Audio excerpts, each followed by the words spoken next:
शारदीय नवरात्रि शक्ति की महासाधना में आपका स्वागत है।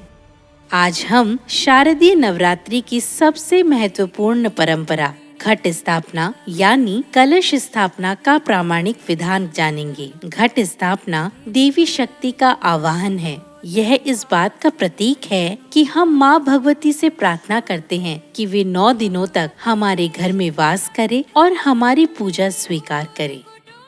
आश्विन शुक्ल प्रतिपदा के दिन सूर्योदय के बाद प्रथम 1/3 हिस्से में घट स्थापना करना सर्वश्रेष्ठ माना जाता है। यदि उस समय चित्रा नक्षत्र या वैधृति योग हो तो उसे छोड़ अभिजीत मुहूर्त में स्थापना करनी चाहिए, जो दिन के मध्य में आता है। यह मुहूर्त सभी दोषों का नाश करने वाला होता है। साल 2025 में शारदीय नवरात्रि की घट स्थापना 22 सितंबर सोमवार को की जाएगी। पंचांग के अनुसार इस दिन कलश स्थापना के 2 अत्यंत शुभ मुहूर्त रहेंगे।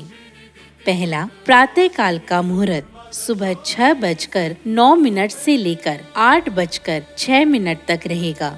अभिजीत मुहूर्त। इसके अतिरिक्त दिन का सबसे शुभ माना जाने वाला अभिजीत मुहूर्त सुबह 11:49 से दोपहर 12:38 तक रहेगा। आप अपनी सुविधानुसार इन शुभ मुहूर्तों में कलश स्थापना करके माँ दुर्गा की पूजा अर्चना आरंभ कर सकते हैं।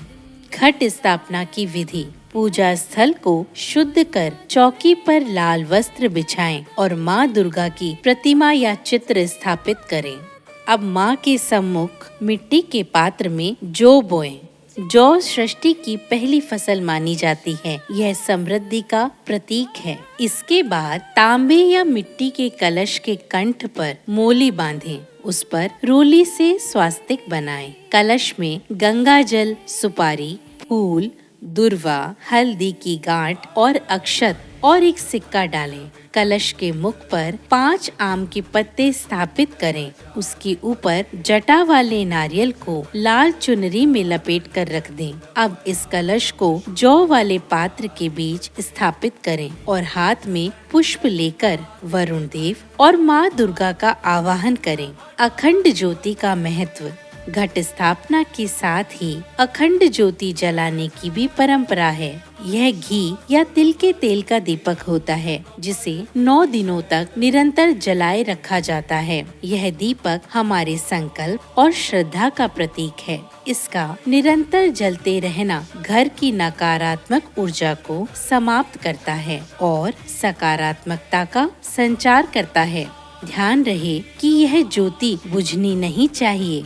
अगले एपिसोड में हम करेंगे प्रथम देवी माँ शैलपुत्री की आराधना। जय माता दी।